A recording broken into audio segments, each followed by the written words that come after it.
How's it going, everybody? The idea for this video came from a Reddit post in which someone claimed that when playing Berserker, the input window for the Deflect is smaller than on the rest of the characters.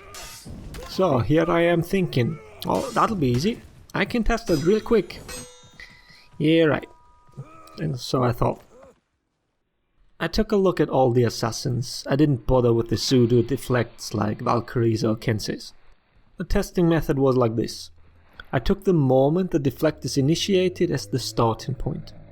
Then I measured the time it took until stamina was consumed, which marks the start of the actual punish. The 200 milliseconds you see here are with a buffered input, meaning the earliest possible moment the bleed stab can occur. This value here varies a little between characters, but in the end is kinda meaningless, as we're only interested in the latest possible time. Now with this method we get the following values. Peacekeeper and Shaman both share a 500 millisecond window in which you can input the punish.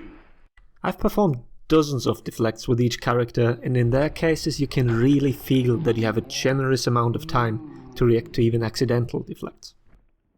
Next is Gladiator and Orochi's light deflect. Both share a 400 millisecond window, so slightly smaller, but it's still very much noticeable when you hit the button late. Now you might ask, but what about Hurricane Blast? Here we're running into the first problem. Hurricane Blast's stamina cost is 0, which means I can't accurately use the stamina bar as an endpoint. So what I did was I used the moment when the Orochi starts to glow orange. This puts the move at 400 milliseconds as well. Why it doesn't cost any stamina? I don't know, man. Ask Yubi.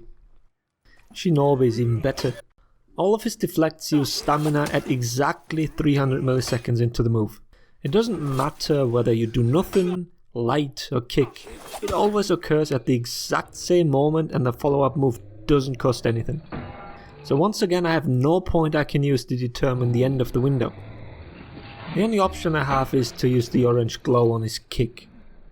Delayed to the max, we're looking at a 700 millisecond window from start of the deflect to his feet glowing. My problem here is that it doesn't feel like that big of a window when inputting the kick, so the actual window is probably a little smaller. 500 to 600 milliseconds seems more realistic in my opinion. But what about the character that initially made me test the whole thing? Berserker's deflect takes the cake. First of all, no matter whether you buffer the input or delayed, it's always the same speed. The guard break connects at 550 milliseconds. But Freeze, didn't you say all moves in this game occur in 100 millisecond increments? Oh why yes, I did say that. So why the fuck do we have this weird ass number here? And now I did make a mistake. I tested multiple ones.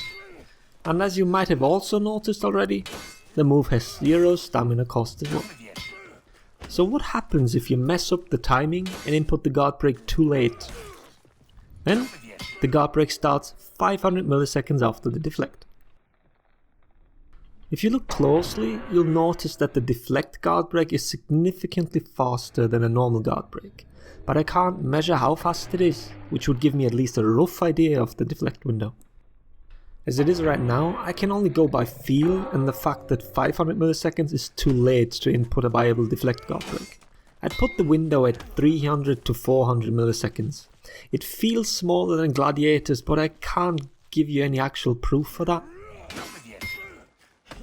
So to get back to the person on Reddit who said that Berserker's window is smaller, I'd actually agree with him. I'll put all the numbers in the video description so you can double check them. I hope the video was helpful and you learned something new today. Thanks for watching. Laters everybody.